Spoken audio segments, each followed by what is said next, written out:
Morning mga boss. Shout out sa lahat. So kuan lang to boss ng akin na kunting tips lang sa mga nagpapamasin shop na hindi na porket nagpapamasin shop ka na okay na yung pamasin shop mo. Ngayon kailangan mo na i-check bago mo ikabit kasi ito mga boss, ito kanto bagong liner, pinaliniran to mga boss, tapos hindi pantay ang pagka bore ng machine shop, hindi pantay. Ito ba standard tong piston ring kasi bagong liner, standard ang piston, standard ang piston ring. Pero ito mga boss, pagka isukat nyo siya dito, wala nang clearance boss, nakapatong pa. Tingnan nyo boss, pakita ko sa inyo. Konting tips na ito boss kaya malalo sa mga nagpamasin shop, hindi lahat ng nagpamasin shop na kayo okay na, kasi galing machine shop akala nyo okay na, pakabit yung diretso, yun pala hindi pala, may hindi pala pantay yung panggal ng pagka grind sa machine shop, pagka rebore nila. Kagaya nito, kakabit ko sana to kagabi, ang problema nakikimatan doon, sinukat ko yung piston ring, wala nang clearance mga boss. Ito guys, tingnan nyo kung ba ito, kapit natin pakita ko sa inyo ang clearance ng piston ring. Wala siyang clearance. Yan pa lang yan mga boss, kailangan siya nakapatong lang siya. Yan, hindi na siya, wala siyang clearance.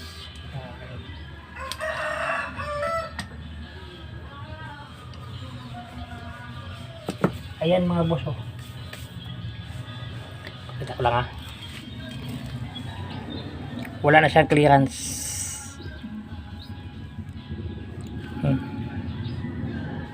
Standard yan mga boss, standard yun yung piston ring,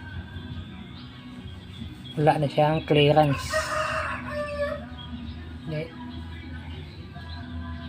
Paano mangyari? Okay, makapasok siya, kaya lang walang clearance. Ang sakit niya, mag-overheat din siya, diba mga boss? Kunting tips na yung mga boss ito bagong liner, bagong piston ring, standard, pero pag isinukat mo wala ng clearance. So kaya ang gagawin natin yan mga boss, lahat yan boss, lahat yan. Itong numero lang medyo okay, may clearance pa siyang konti, may clearance pa siyang 0.002, may clearance pa siya. Pero itong 2 at saka 3 na cylinder walang clearance mga boss. So yan mga boss, at konting tips na mga boss sa mga nagpapamasin shop din, kasi ito galing machine shop to. Wala siyang clearance, wala na, kahit zero, wala na, hindi makapatong killer gauge. Kaya ang gagawin natin yung mga boss, para lang natin magamit, makamit natin, standard pa yan piston ring mga boss, pero kailangan natin siyang bawasan ng konti. Ito may liha tayo, liha lang gamit natin, may tayong liha, bawasan natin konti, bigyan natin siya ng clearance para naman maging okay siya. So yan ang mga boss tips ko mga boss konting tips lang yung mga boss sa mga ako machine shop, hindi porket galing sa machine shop, okay na. Kasi ganyan, kung kinabit ko yan, natapos na.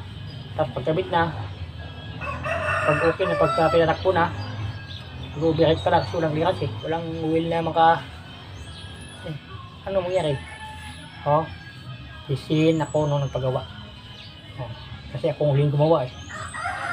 Ako sisihin niya. Hindi natin pa alam, sa machine shop pa lang, may complete na. Diba mga boss? Yun na mga boss ang tips ko sa inyo, mga nagpag-machine shop, kahit na galing machine shop na, i-double check nyo pa rin ng actual. Ito galing machine shop to eh, so ganito nangyari, walang clearance ang piston ring. Kaya kailangan natin bawasan ng konti, bigyan natin ng clearance para magamit natin siya. So yun mga boss, yun nga pala sa mga bago pa sa channel ko, kasi bago pa din ako nag-vlog eh. Kaya subscribe naman, pakipindot ng notification bell select ng all para ma-update kayo sa mga video ko pang susunod. Yun lang mga boss, salamat, thanks for watching guys. Good morning, Papa Tatsuo.